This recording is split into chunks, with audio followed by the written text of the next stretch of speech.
Alright, here we are again back on the Scout.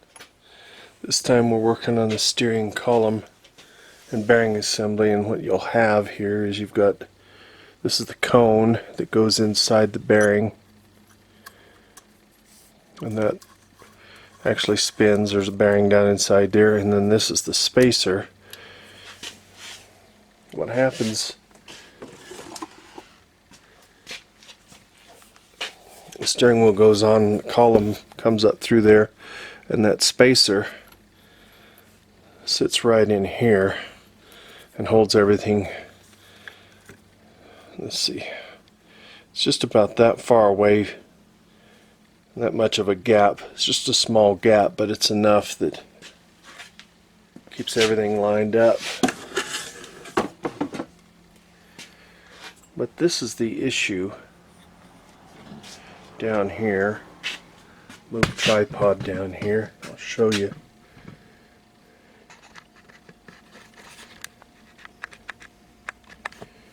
Alright.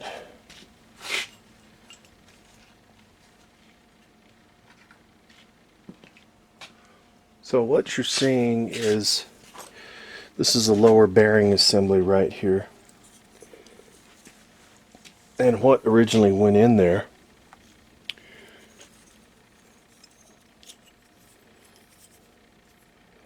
all these pieces went up inside here.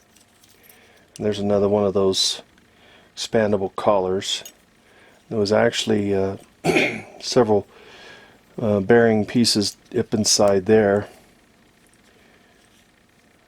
This went up inside there, and then this kind of held everything together. Then there was a washer and a spring. This all kind of held everything up inside there. And right down here,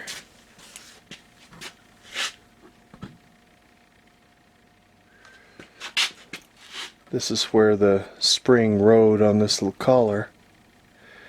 It kind of kept everything kind of tight with enough spring pressure. It's a pretty good sized spring.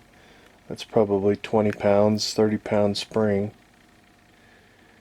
But what has happened over time is all this is dried up with lubrication, without lubrication, and it's destroyed these parts. So, let me get the telefocus back. So, the issue at hand is that this is no longer available. Nobody makes these replacement parts. So what I've devised a plan to do is, I'm going to use, let me get this camera reset here. What you've got here is just a regular old bearing. Just a sealed bearing, and it's a 162 outer by 3/4 inch.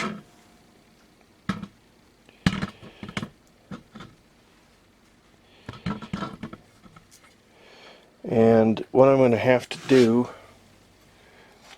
is, by using this, see, all that's kind of ground down a little bit.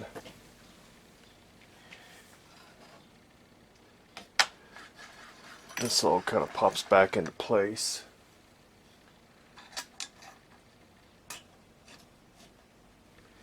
Now, with everything set, there's the gap that I've got to deal with. So I've got a couple choices. The bearing is actually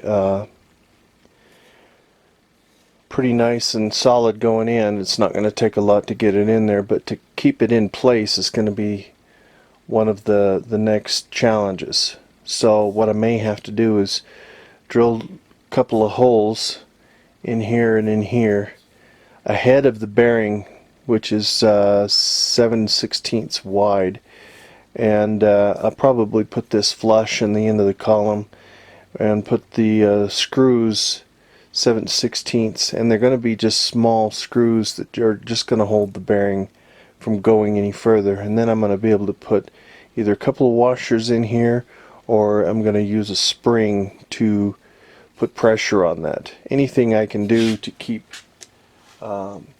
these pieces up by the steering wheel tight so that when you turn, this doesn't move in and out, because that's what was happening. When you pulled on the steering wheel, this would move up and down with that broken bearing in it that I showed you. And when it did that,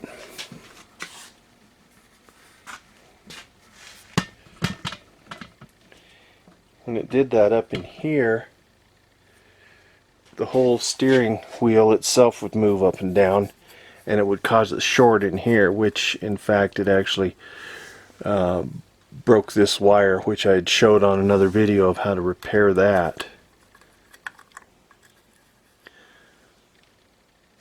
So that's what we're up against right now.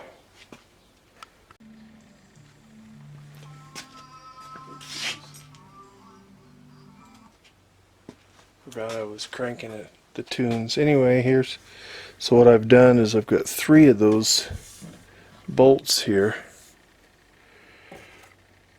Oh, dang it. Telefocal lens. Sorry about all the blurriness.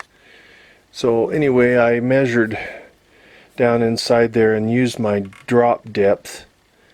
What I did was I used, grabbing it for you here, this is just my dial indicator, and I was able to drop that down inside there and measure exactly where those are going to be, and they're within just a few thousandths, so that should get us the depth we want.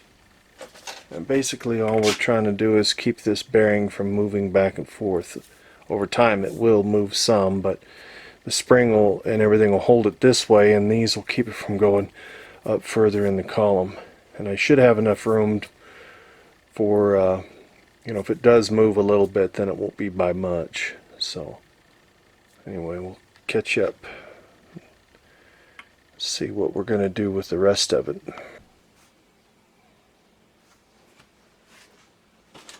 So the next thing I'm doing is, see, now I've got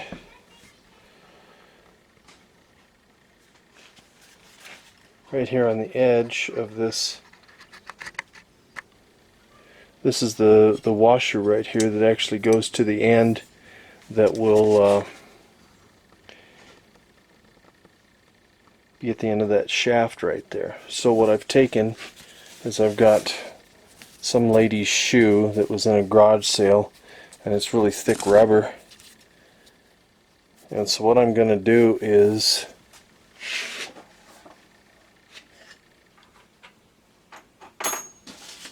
I've got a couple choices here. I've got 3/4 inch washer that goes around here, or I've got these smaller washers. These are pretty expensive, $1.49 for 2 of them. But I think what I'll do is I'm going to take this shoe and I'm going to cut a hole saw out of it, hole saw plug, and drill out the middle to 5/8 or 3/4 inch, so it will go around the shaft right here, and this squishiness will hopefully hold all this together. Now I don't know how thick this rubber is or how dense this is. If nothing else, I've got a piece of rubber that came off a conveyor belt that I may use instead.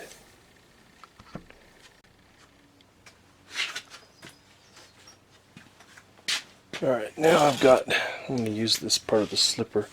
I've got a double hole saw.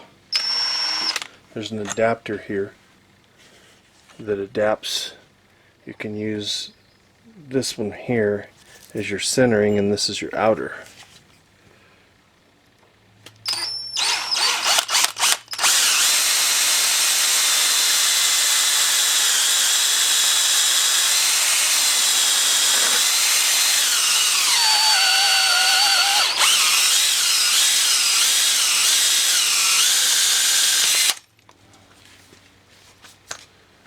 And see, now you've got a little plug there that comes out. So see, that'll fit It'll fit down the end. And these washers here should be just perfect for that thing to sandwich. I'll have one on the other side. So what I can do is I've kind of pre-assembled it, and I thought that there's probably around half an inch, maybe 3/4 of an inch. So what I'm going to do is I'm going to cut this and see if I can't get it pretty close without chopping my finger off.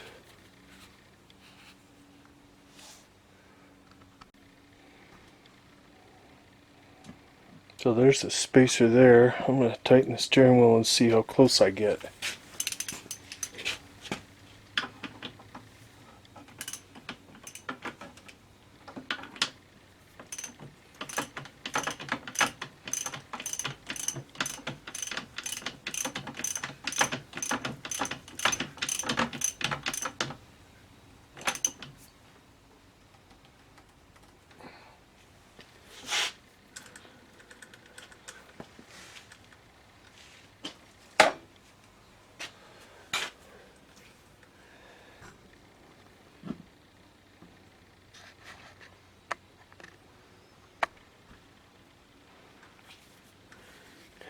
Look at that, and there's no fore and aft movement at all. That thing's nice.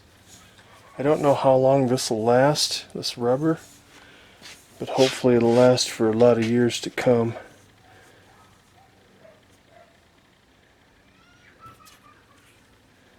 And that's nicer. That's a whole lot nicer than it was.